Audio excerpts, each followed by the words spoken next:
الحمد لله نحمده ونستعينه ونستغفره ونؤمن به ونتوكل عليه ونعوذ بالله من شرور أنفسنا ومن سيئات أعمالنا من يهده الله فلا مضل له ومن يضلله فلا هادي له ونشهد أن لا إله إلا الله وحده لا شريك له ونشهد أن سيدنا محمدا عبده ورسوله أرسله بالحق بشيرا ونذيرا وداعيا إلى الله بإذنه وسراجا منيرا وصلى الله عليه وسلم تسليما كثيرا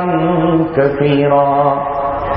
قال الله عز وجل في كتابه المحكم ولن ترضى عنك اليهود ولا النصارى حتى تتبع ملتهم قل إن هدى الله هو الهدى صدق الله العلي العظيم.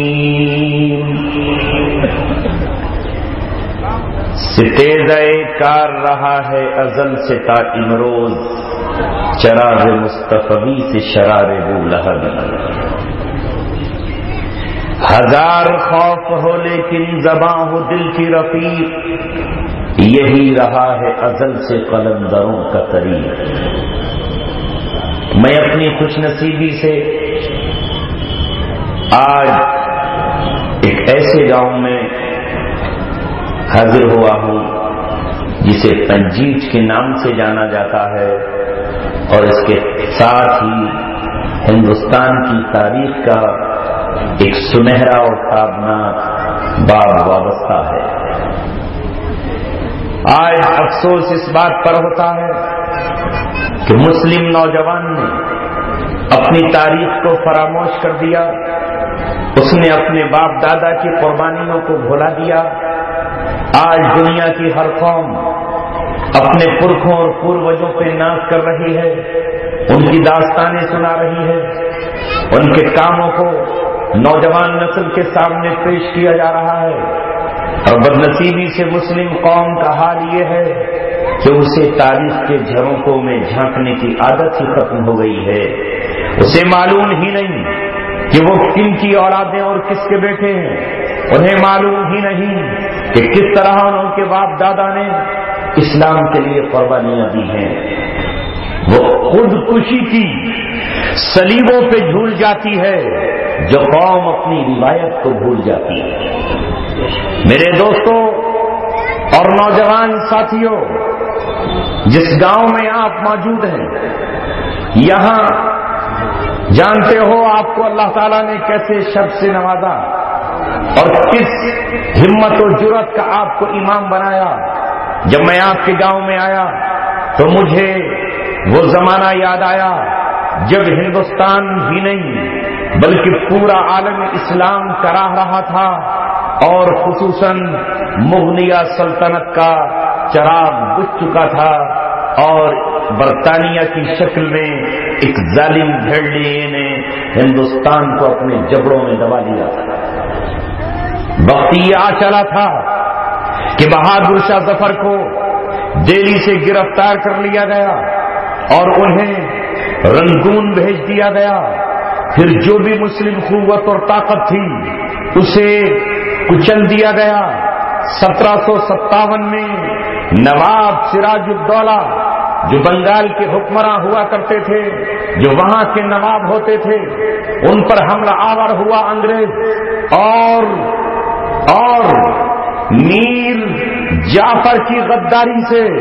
ہاں وہی میر جعفر جس کی رگوں میں رافضیت کا خون تھا, جس کے عقیدے میں صحابہ کو گالیاں دینا, ماں عائشہ پر الزامات لگانا, اس ظالم نے, اس غدار نے انگریزوں کے سامنے جھولی پھیلا دی اور نواب سراج الدولہ کے لیے راستہ بند کر دیا. سراج الدولہ گرفتار ہوئے, پھانسی پر جھول گئے، تختے پر لٹکا دیا گیا۔ انگریز خوش ہوا کہ اب بنگال سے اس کے قدموں کو کوئی نہیں ہلا سکتا۔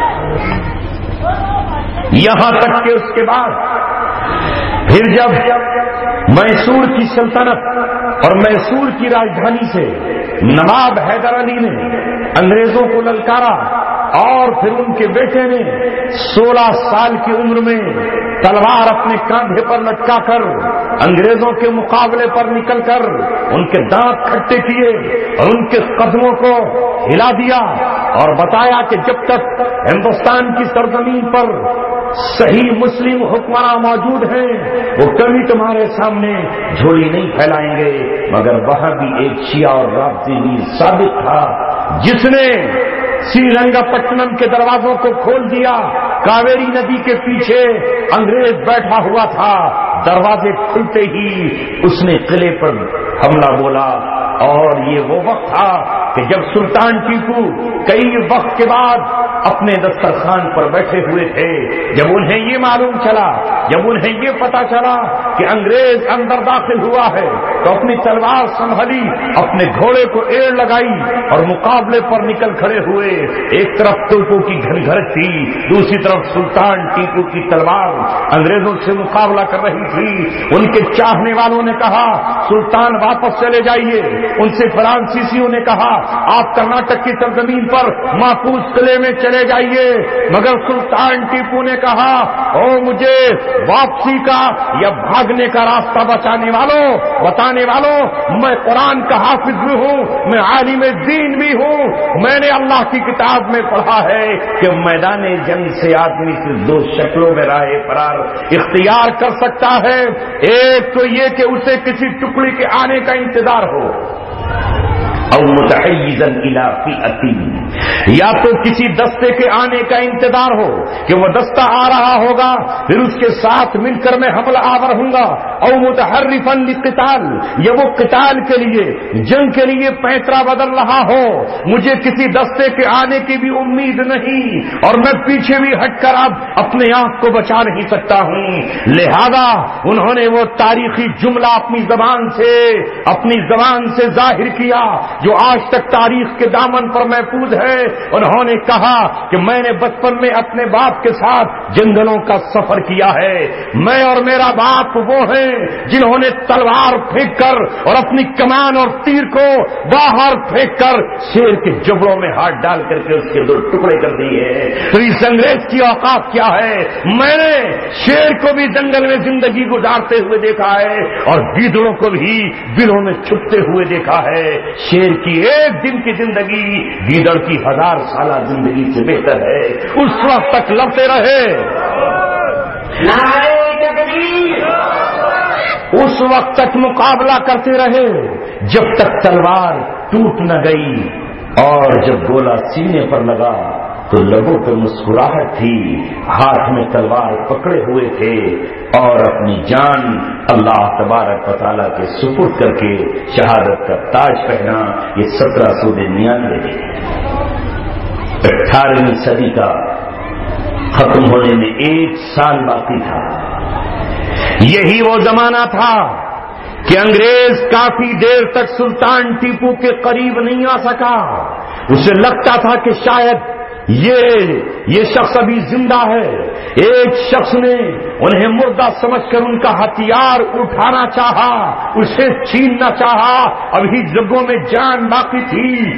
سلطان ٹیپو نے اسی ٹوٹی ہوئی تلوار سے اس کی کھوپڑی الگ کر دی۔ گھنٹوں کے بعد تک انگریز کو یہ ہمت نہیں ہوئی کہ ان کے جسم تک پہنچ جائے۔ آج بھی اس مقام سے نور کی کرنیں ٹپکتی ہیں جو ان کا جائے شہادت ہے۔ انگریز کہتا تھا کہ جب تک سلطان ٹیپو حیات ہیں میں ہندوستان کو اپنے جبڑوں میں نہیں نگل سکتا، لیکن اسی کے ساتھ جب سلطان جیسے مخلص نواب اور اللہ تبارک و تعالیٰ کے فرزند ختم ہو گئے یا جام شہادت انہوں نے پی لیا، تو انگریز نے پھر یہ شروعات کی کہ وہ ہندوستان میں دوسرے لوگوں کا قتل عام شروع کرے. اللہ اکبر. 1799 کے بعد 58 سال کے بعد یہی وہ علاقہ ہے جب میں یہاں سے گزرتا ہوں تو مجھے اپنے بڑوں کی تاریخ یاد آ جاتی ہے. کتنے فاصلے پر ہے شاملی اور کتنے کلومیٹر پہ ہے کیرانہ. کبھی یہ آپ کی دونوں بستیاں اسلام کا مرکز بنی ہوئی تھی. یہی وہ سرزمین تھی جہاں 58 سال کے بعد شاملی کے میدان میں خانقاہ امدادیہ سے حاجی امداد اللہ مہاجر مکی نکلے. سر سے کفن باندھ کر نکلے اور ہاتھوں میں خنجر و تلوار لے کر بدر کی سنت کو زندہ کرنے کے لیے نکلے. جب مسئلہ یہ پیش آیا کہ ہماری تعداد بہت کم ہے، جب یہ بات زیر غور آئی کہ ہمارے پاس اسلحہ کم ہے، جب یہ بات زیر نظر آئی کہ ہمارے ساتھ دینے والے بہت کم ہیں، تو مولانا قاسم نانوتوی نے وہ تاریخی جملہ کہا، اے اپنی تعداد کی کمی کا شکوہ کرنے والوں، اپنی صفوں پر نظر دوڑاؤ، کیا ہماری تعداد غازیان بدر سے کم ہے؟ وہ 313 تھے. محمد رسول اللہ صلی اللہ علیہ وسلم کے ساتھ جب 1003 گنا طاقت کے مقابلے پر نکلے تو اللہ تبارک و تعالیٰ نے ان کی نصرت و تائید کے لیے آسمان سے جبریل امی کا لشکر بھیج دیا. بس یہ جملہ سننا تھا کہ اشکال رفع ہو گیا. جب کہا کہ ہمارے پاس نہ اسلحہ ہے نہ ہمارے پاس تلواریں ہیں، تو اس وقت رشید احمد گنگوہی یا ان کے ساتھیوں نے یہ کہا کہ بدر کے غازیوں پر نظر کیوں نہیں ڈالتے، وہ تو کل 6 تلواریں لے کر نکلے تھے. 313 میں صرف 8 مجاہد ایسے تھے جن کے سینوں کو چھپانے کے لیے زرہیں موجود تھی، باقی کے سینے کھلے ہوئے تھے، یہاں تک کہ سینوں پر بٹن تک نہ تھے، اور وہ کانٹوں سے ان کو آپس میں سیا گیا تھا اور جوڑا گیا تھا. لہذا اس کا شکوہ مت کرو، ہم پر صرف اتنی ذمہ داری ہے کہ جتنا ہمارے پاس ہے وہ ہم لے کر کے نکل کھڑے ہو. وہ اللہ کل بھی موجود تھا جس نے بدر میں اپنے نبی کی مدد فرمائی، جس نے حنین میں مدد کی، جس نے احزاب میں مدد کی، وہ اللہ تبارک و تعالیٰ آج بھی مدد پہ قادر ہے. اللہ اکبر. پورا ہندوستان خاموش تھا، سنسان تھا. انگریز یہ سوچ رہا تھا کہ ہم نے بہادر شاہ ظفر کے بیٹوں کا قتل کر کے مغلیہ سلطنت کا چراغ گل کر دیا ہے، ہم نے سراج الدولہ کو قتل کر کے اس امت کو بزدلی کا پیغام دے دیا ہے، ہم نے سلطان ٹیپو کو قتل کر کے اس امت کے حوصلوں کو توڑ دیا ہے. مگر یہ 1857 تھی جب خانقاہ امدادیہ تھانہ بھون سے اپنے ساتھی حافظ ضامن شہید کو لے کر اور اپنے شاگردوں اور اپنے مریدوں کو لے کر، قرآن پڑھنے والے عالموں اور علماء کو لے کر، فقہ اور حدیث کے جاننے والے اہل علم کو لے کر حاجی امداد اللہ مہاجر مکی نے 1857 کا مارکا شاملی کے میدان میں لڑا اور انگریزوں سے بتا دیا کہ جب تک ہمارا آخری فرد زندہ ہے، جب تک آخری مسلمان باقی ہے، جب تک ہم نے کا آخری دیوانہ باقی ہے، وہ میدان کارزار میں کھڑا رہے گا یہاں تک کہ تمہیں ہم میدان سے باہر نکال کر دم دیں. یہ ہے آپ کی سنہری اور روشن تاریخ، جسے سننے کے لیے بھی آج کان ترستے ہیں. یہ علاقہ، یہ زمین، یہاں کے ذرے اور یہاں کی فضا ہم سے مطالبہ کرتی ہیں کہ ہم اپنے باپ دادا کے نقش قدم پر چل کر یہ کہیں کہ دنیا کی کوئی قوت ہمیں غلام نہیں بنا سکتی. روئے زمین پر مسلمان قوم ہی وہ ہے جس نے غلامی کی زنجیریں کل دوسروں کی کاٹی ہیں، غلاموں کو آزادی کے سورج دکھائے ہیں. غلام قوموں کو ماں کے پیٹ سے جو آزادی ملی تھی اس آزادی کے لیے انہوں نے سینکڑوں سال نہیں ہزاروں سال تک اپنے گھوڑوں پر زینے کسی ہیں. ان کی باغوں کو کھینچ کر کبھی سمندر میں گھوڑے دوڑاتے ہوئے یہ کہتے ہوئے گئے ہیں، اے موج دجلہ تو بھی پہچانتی ہے ہم کو، اب تک ہے تیرا دریا افسانہ خواہ ہمارا. اے گلستان اندلس وہ دن ہے یاد تجھ کو تھا تیری ڈالیوں میں جب آشیاں ہمارا. لہذا مسلم قوم جو دوسروں کو غلامی سے نجات دلانے کے لیے آئی ہو وہ دوسروں کی غلام کیسے بن سکتی ہے؟ نعرہ تکبیر نہیں بن سکتی. یہی وہ زمانہ تھا کہ اس وقت میں عیسائیوں نے ہمیں مرتد بنانے کے لیے، ہماری ملت سے ہمیں روگردانی اختیار کرنے کے لیے، ہم سے ہمارا اسلام چھیننے کے لیے جہاں تہاں مسلمانوں کو چیلنج کر دیا۔ پادری برطانیہ سے آئے اور انہوں نے آ کر چیلنج کرنا شروع کر دیا کہ کون ہے جو ہمارا جواب دے، کون ہے جو عیسائیت کے مقابلے پر ٹھہر جائے۔ ہمارا نبی عیسیٰ تمہارے نبی سے افضل ہے، ہمارا نبی اللہ کا بیٹا ہے، تمہارا رسول اللہ کا بیٹا نہیں ہے۔ جگہ جگہ مناظرے ہونے لگے، جگہ جگہ پر مسلمانوں کو چیلنج کیا جانے لگا۔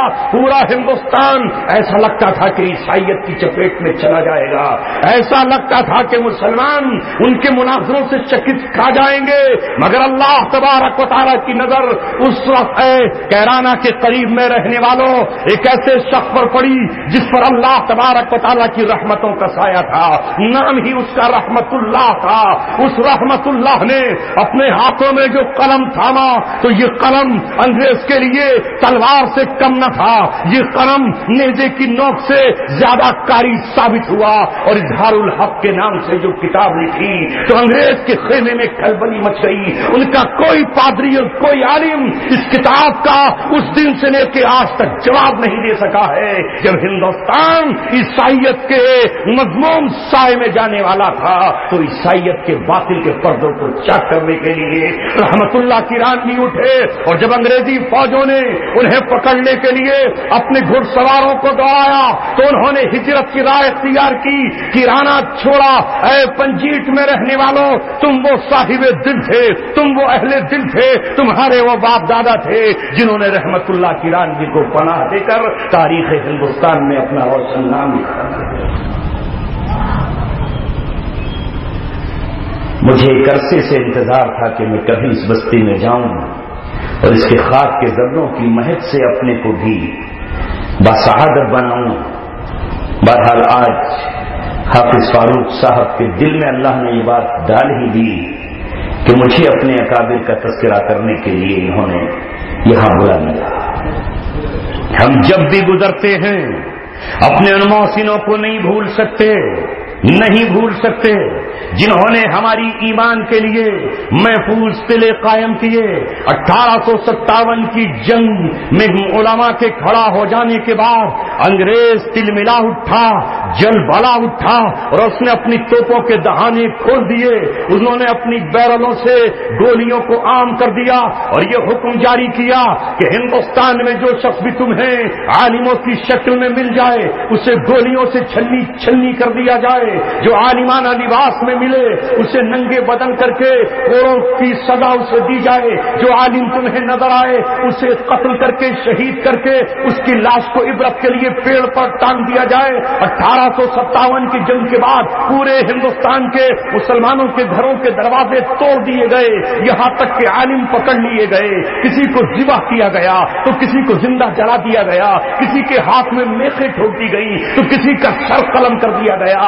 علماء لکھتے ہیں اور تاریخ بتاتی ہے کہ دہلی سے لے کر کے پاکستان کے درہ خیبر تک جو سڑک جاتی ہے، دونوں سڑک کے کناروں پر جو پیڑ نظر آتے تھے ان پیڑوں پر علماء کی لاشیں لٹکی ہوئی نظر آتی تھی، مگر علماء نے بھی یہ کہا کہ ہم قرآن کے پڑھنے والے ہیں، ایمان جب سینے میں اتر جاتا ہے تو وہ کسی فرعون کی فرعونیت سے نہیں دبتا، وہ کسی شداد کی شدادیت کے لالچ میں نہیں آتا، وہ کسی نمرود کی نمرودیت کے سامنے سر نہیں ٹیکتا۔ کل یہی منظر فرعون نے مصر میں ایمان لانے والے جادوگروں کے ساتھ کیا تھا، اور جادوگر یہ کہتے ہوئے شہادت کا جام پی گئے تھے کہ تو دنیاوی زندگی میں ہمارے ساتھ کر سکتا ہے، جسموں سے کھیل سکتا ہے، لیکن ہماری روحوں کو جنت میں استقبال سے تو نہیں روک سکتا۔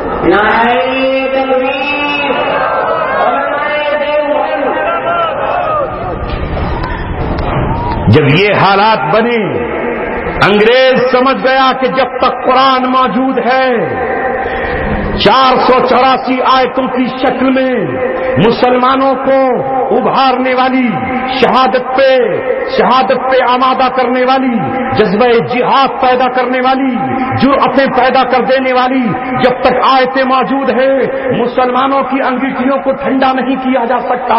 یہ نہ جانے کب کون کہاں سے نکلے گا اور سر سے کفن باندھ کر بدر کا منظر سجا دے گا اور یہ کہتا ہوا آگے بڑھے گا، فضائے بدر پیدا کر، فرشتے تیری نصرت کو اتر سکتے ہیں گردوں سے، قطار اندر قطار اب بھی۔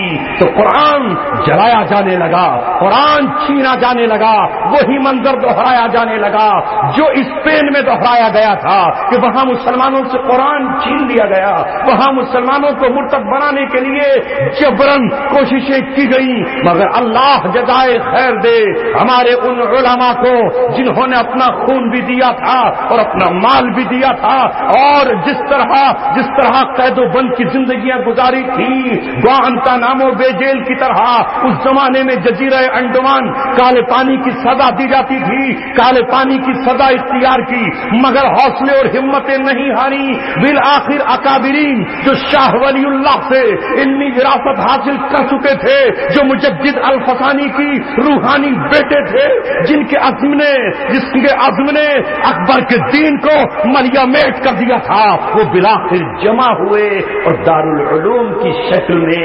سہارنپور کے ایک قصبے میں ایک علم کی آماجگاہ اور مسلمانوں کی دین کی چھاونی قائم کی، جو آج دارالعلوم دیوبند کے نام سے پہچانا جاتا ہے۔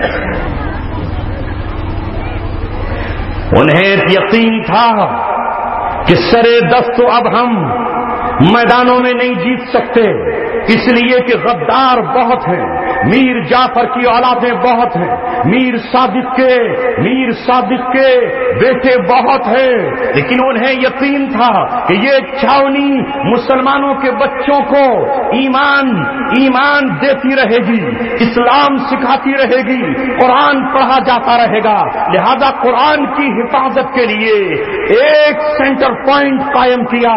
اللہ تبارک و تعالیٰ نے اسے محبوبیت عطا فرمائی، حق کا علم عطا فرمایا، حق کا پرچم عطا فرمایا، حق کے لیے اللہ تبارک و تعالیٰ نے قبول فرمایا، یہاں تک کہ اتنا غالب کیا کہ آج دیکھو تو اس کے فرزند دنیا کے ہر کونے میں اسلام کی خدمت آپ کو کرتے نظر آئیں گے۔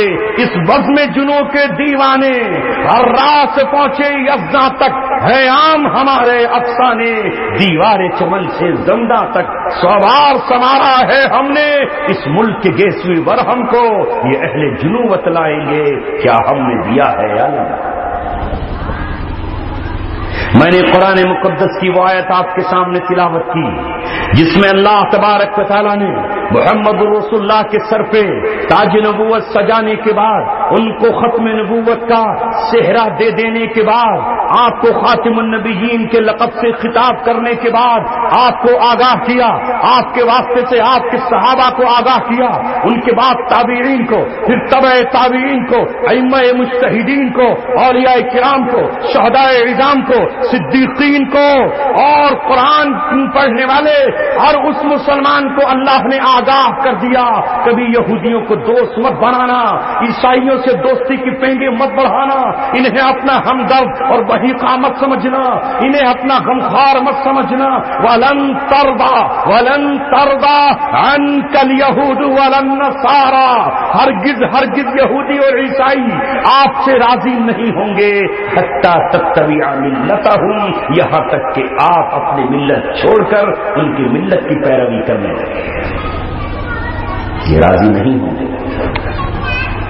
قرآن نے 1400 سال پہلے یہ بات کہہ دی، اے مسلمان تو قرآن کھول کر کیوں نہیں دیکھتا؟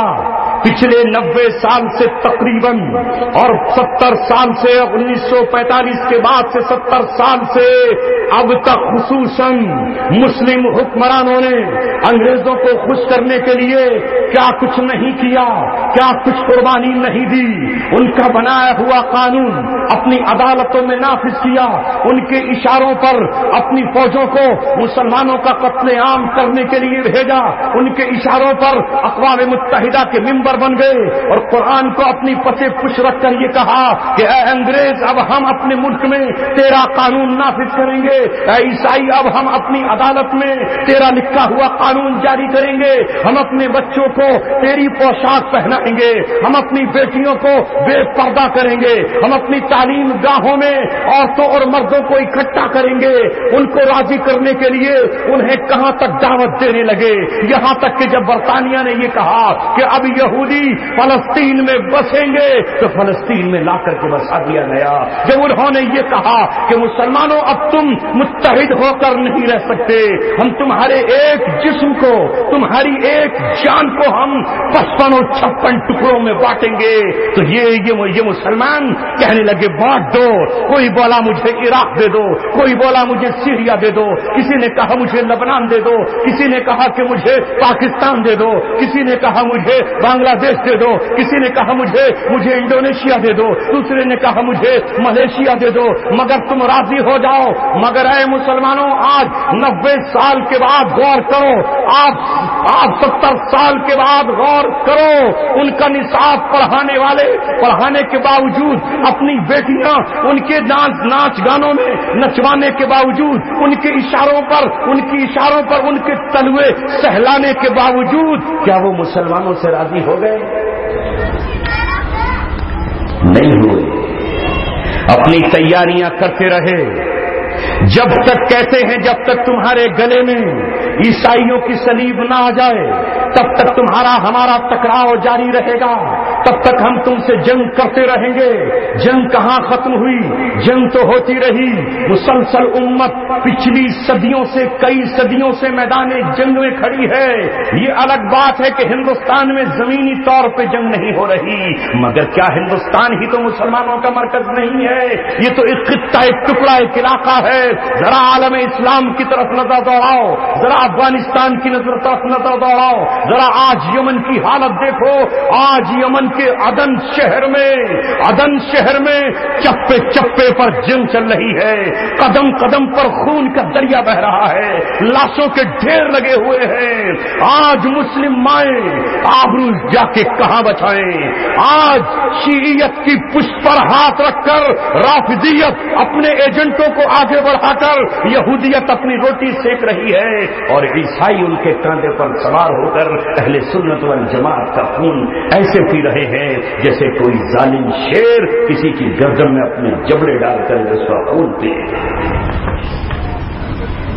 کیا قصور ہے اہل عدن کا؟ کیا قصور ہے اہل شام کا؟ کیا قصور ہے اہل عراق کا؟ سوائے اس کے کوئی قصور نہیں کہ ان کے بیٹوں کے نام عمر، ان کی بیٹیوں کے نام فاطمہ اور عائشہ، ان کے والدین کے نام ابو بکر اور خالد بن ولید ہیں۔ اس کے علاوہ اور کیا قصور ہے؟ اس کے علاوہ کوئی قصور نہیں ہے کہ وہ جمعے کے دن مسجد میں نماز ادا کرتے ہیں، اور عید کے دن ان کے بچے اپنے ماں باپ کی انگلیاں پکڑ کر اللہ اکبر زائد تکبیروں کے ساتھ اللہ کی کبریائی کا نعرہ لگاتے ہیں۔ نام کے مسلمانوں سے بھی رضامندی نہیں تو خالص مسلمانوں سے دوستی کیسے ہو جائے؟ اس لیے محترم نوجوانوں، دنیا آخری اور تیسری جنگ عظیم میں داخل ہو چکی ہے، جہاں ایک طرف اہل حق مسلمان ہیں اور دوسری طرف سارا کا سارا باطل اکٹھا ہے۔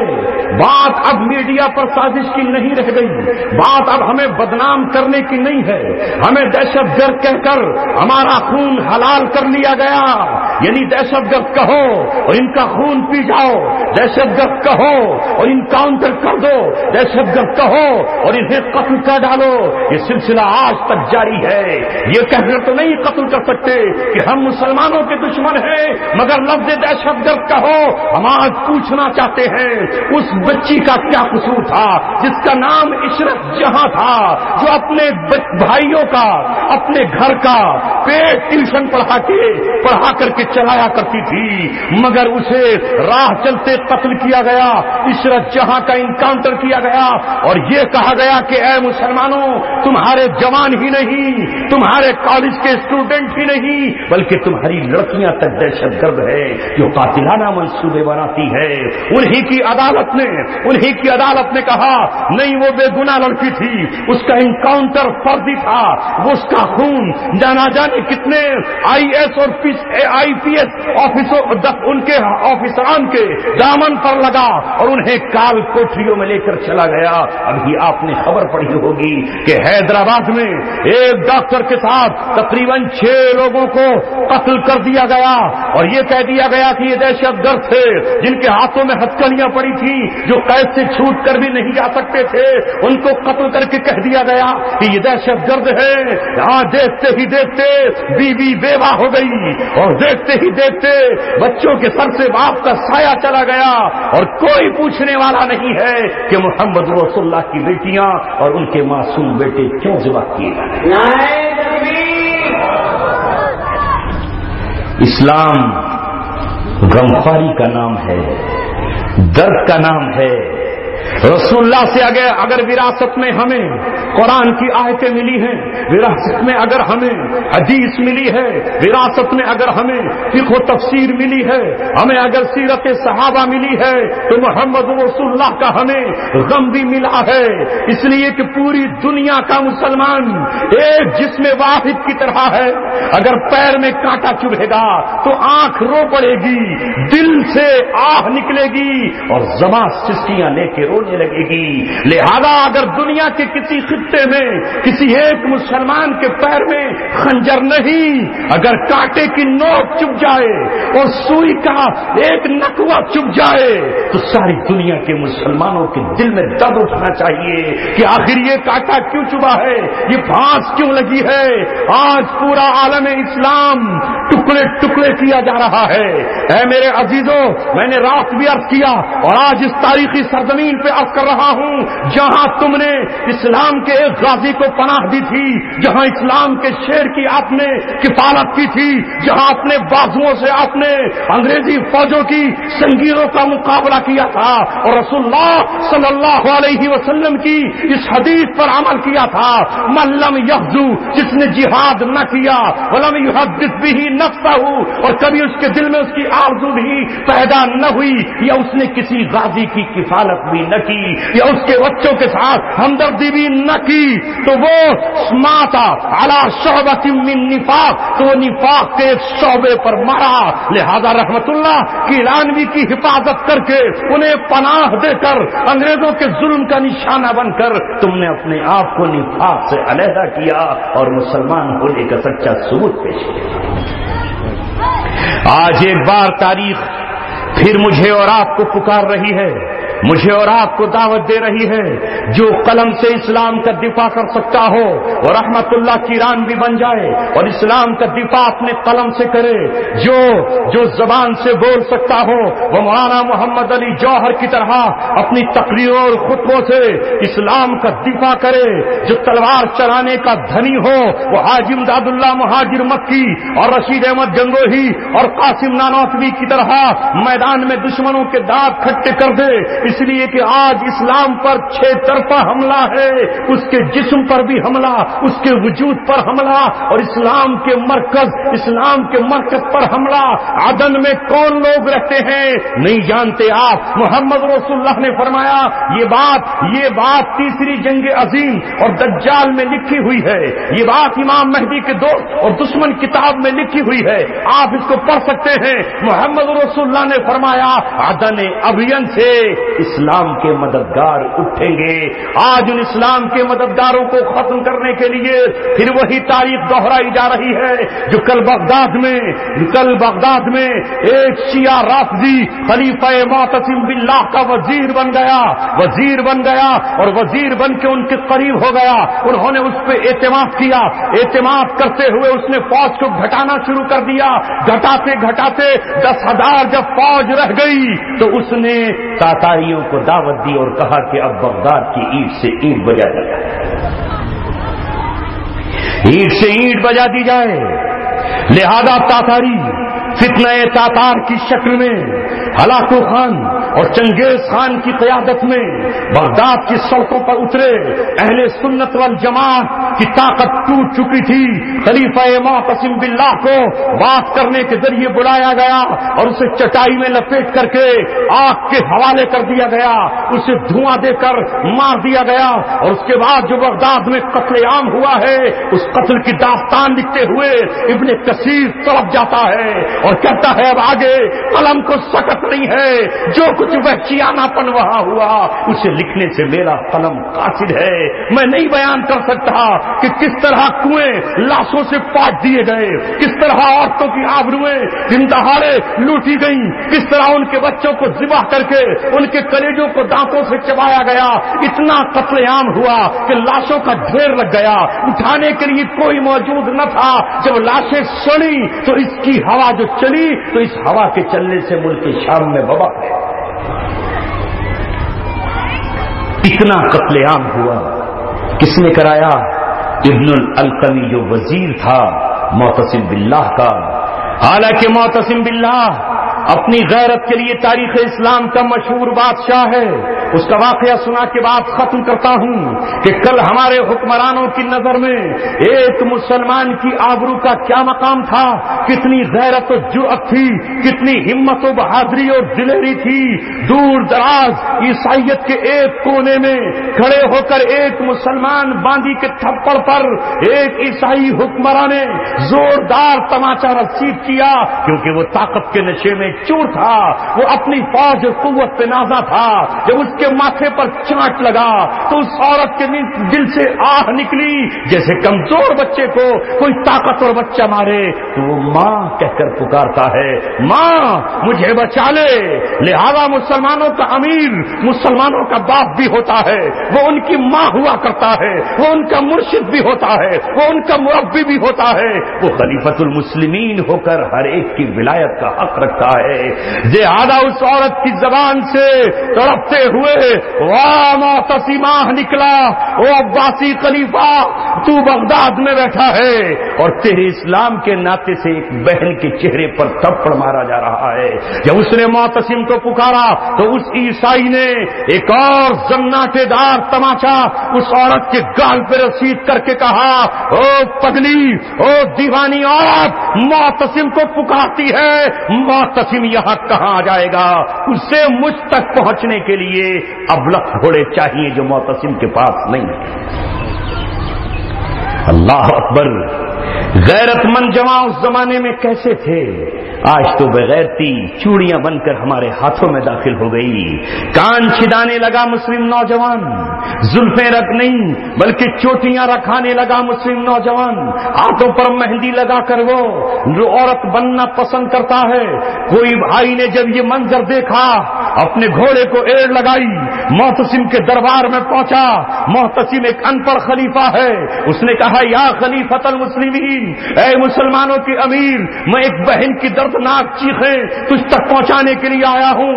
اس عیسائی حکمران نے عورت کے چانٹا مارا اور چانٹا مار کر جب اس کی آہو فغاں کے ساتھ تیرا نام فضا میں گونجا, اس نے کہا, واہ معتصمہ, ہائے معتصم, تیرے ہوتے ہوئے ہم چانٹے کھا رہے ہیں.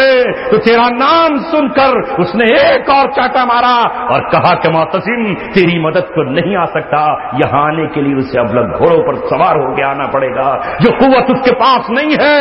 یہ سنتے ہی معتصم کرسی سے کھڑا ہو گیا اور کھڑے ہو کر یہ کہا کہ میرا نام لینے کے بعد بھی اس نے تھپڑ مار دیا. کہا, ہاں.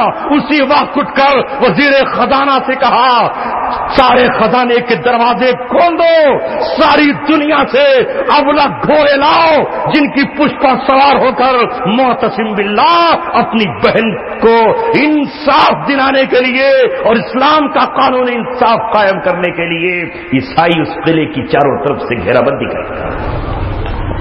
ابلک گھوڑے خرید لیے گئے, لشکر روانہ ہوا. یہی وہ معتصم باللہ ہے جو اپنی بہن کی پکار پر نکلا. زمین کانپنے لگی, آسمان تھرانے لگا.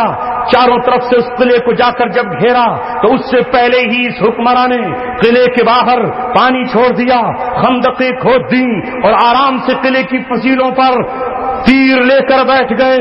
معتصم باللہ ادھر سے تیر اندازی کرتا، وہ ان کے قلعے کی دیوار سے ٹکرا کے پیچھے آ جاتے. اس تک جانے کی کوئی راہ نہیں بن رہی. رات کو میٹنگ ہوئی، افسرانوں کو بلایا، جرنیلوں کو بلایا. بڑے بڑے ماہرین جرنل نے کہا اے معتصم باللہ 3 مہینے ہمیں انتظار کرنا پڑے گا، کیونکہ یہ قوم 3 مہینے کے بعد اپنے قلعے کے دروازے کھول کر اپنی کھیتیوں کو کاٹنے آئے گی، اپنی فصل کو گہانے کے لیے آئے گی، تب ہم ان کے قلعے میں اندر داخل ہو جائیں گے. معتصم نے سکون کا سانس لیا اور کہا کہ ہمارے پاس بہت غلہ ہے، بہت ہمارے پاس وافر مقدار میں کھانے پینے کی غذا اور رسد ہے، ہم 3 مہینے انتظار کریں گے. مگر اللہ اکبر، وہ کیسا زمانہ تھا کہ اس زمانے کے غلام بھی کیا تھے، آج کے آزاد کہاں ہیں. آج تو ہمارے ذہنوں میں یہ چیز ہی نہیں آتی. رات کو ایک لوہار نال بنا رہا ہے، نال گرم لوہے پر ایک غلام ہتھوڑا مار رہا ہے. ہتھوڑا مارتے ہوئے غلام نے کہا یہ ہتھوڑا معتصم باللہ کے سر پر. لوہار کانپ گیا اور کہنے لگا کہ غلام تو نے وہ بات کہی ہے کہ اگر بادشاہ سلامت سن لیں تو تجھے زندہ کولوں میں پھیر دیں گے، اگر بادشاہ سلامت سن لیں تو تیری ہڈیاں توڑ دیں گے. اتنا بڑا جملہ تو نے کیوں کہا؟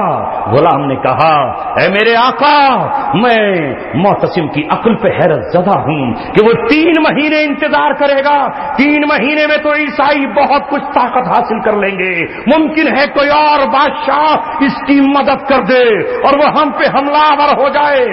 اگر معتصم باللہ مجھے فوج کی کمان دے دے تو رب دو جہاں کی قسم 3 دن نہیں گزریں گے کہ مسلمانوں کی فوجیں ان کے قلعوں میں داخل ہو جائیں. یہ جملہ سلطان کے جاسوسوں نے سن لیا اور بادشاہ کے جاسوس نے بادشاہ کو خبر دی. صبح کو بلا لیا گیا، لوہار کانپنے لگا، غلام بھی کپ کپی اس پہ تاری ہوئی. کہا تو نے رات اتنا عظیم جملہ ہماری شان میں کیسے بولا کہ یہ ہتھوڑا معتصم باللہ کے سر پر؟ غلام نے کہا میرے آقا، اے ہمارے بادشاہ، ہمارے والی، میری جان معاف ہو تو میں آپ سے عرض کروں آپ کے وزیروں نے، مشیروں نے یہ فیصلہ دیا ہے کہ 3 مہینے انتظار کریں. 3 مہینے میں تو دنیا بدل جائے گی، ممکن ہے وہ فصلیں کاٹنے نہ نکلیں اور ان کی مدد کے لیے کوئی اور بادشاہ آ جائے. بادشاہ سلامت، میں آپ کو ضمانت دیتا ہوں، میں ضمانت دیتا ہوں اگر فوج کی کمان آپ مجھے سونپ دے تو تیسری رات نہیں گزرے گی کہ ہم ان کے محل کے اندر داخل ہوں گے. اس نے کہا چل تجھے فوج کا جرنیل بنایا. اسلام اعلیٰ کاسٹ اور ادنا کاسٹ کی بات نہیں کرتا، صلاحیتوں کی بنیاد پر جو اسے پرچم تھمایا. تاریخ گواہ ہے کہ تیسرے دن معتصم باللہ کی فوجوں نے اس قلعے کو فتح کر لیا اور اس حکمراں کو پکڑ کر معتصم باللہ نے اسے قلعے کی فصیلوں پر چڑھا کر کہا نظر دار کہاں تک ابلک گھوڑے لے کر آیا ہوں. تو نے یہی تو کہا تھا کہ مسلمانوں کے پاس ابلک گھوڑے نہیں ہے. ایک ساری دنیا کے ابلک گھوڑے جمع ہے. اور اس عورت کو بلایا، اس باندی کو بلایا اور کہا اے باندی، آج اسلام کا حکمراں آ گیا، جس ذوق سے اس نے تیرے چانٹے مارے تھے اسی طاقت سے بدلہ لے لے. میں یہ پیغام دینے آیا ہوں کہ کوئی ظالم کسی مسلمان باندی یا غلام کو کمزور نہ سمجھے. مسلمانوں کا بادشاہ ان کی بچ پر کھڑا ہے. کل یہ تھی ایک مسلمان کی آبرو عزت کی قیمت، مگر وہی معتصم باللہ ابن العلقمی کے اشارے سے قتل کرا دیا گیا اور بغداد لاشوں سے پٹ گیا. آج وہی منظر ہم پھر دنیا میں دیکھ رہے ہیں. شیعہ دعوت دے دی انہوں نے امریکیوں کو، دعوت دی انہوں نے یہودیوں کو، اپنے کاندھے دے دیے. آپ خبریں پڑھیے، ایران پاگل ہو گیا ہے، مجوسیت پھر سے اٹھ کھڑی ہوئی ہے. پاکستان کا دورہ کرنے کے لیے 22 رکنی وفد آ رہا ہے. ترکی کو بھی انہوں نے اپنے ساتھ شامل کر لیا ہے. چاروں طرف اہل اسلام کے خلاف رافضی، شیعی اور صلیبی اتحاد اکٹھا ہو گیا ہے. کچھ نہیں کر سکتے تو جھولیاں پھیلا کر اللہ سے دعا کرو کہ اللہ اہل حق کی مدد فرمائے. اہل سنت والجماعت کو اللہ تبارک و تعالی دبدبا، قوت اور شوکت عطا فرمائے اور مشکل کی اس گھڑی میں اللہ تبارک و تعالی شہید ہو جانے والی والی ماؤں کو اپنے بیٹوں کی شہادت پر صبر عطا فرمائے، اور اللہ اس اسلام کے خون مسلمانوں کا بہ رہا ہے، اس سے اسلام کے چمن کو اللہ تبارک و تعالیٰ سرسبز و شادابی عطا فرمائے۔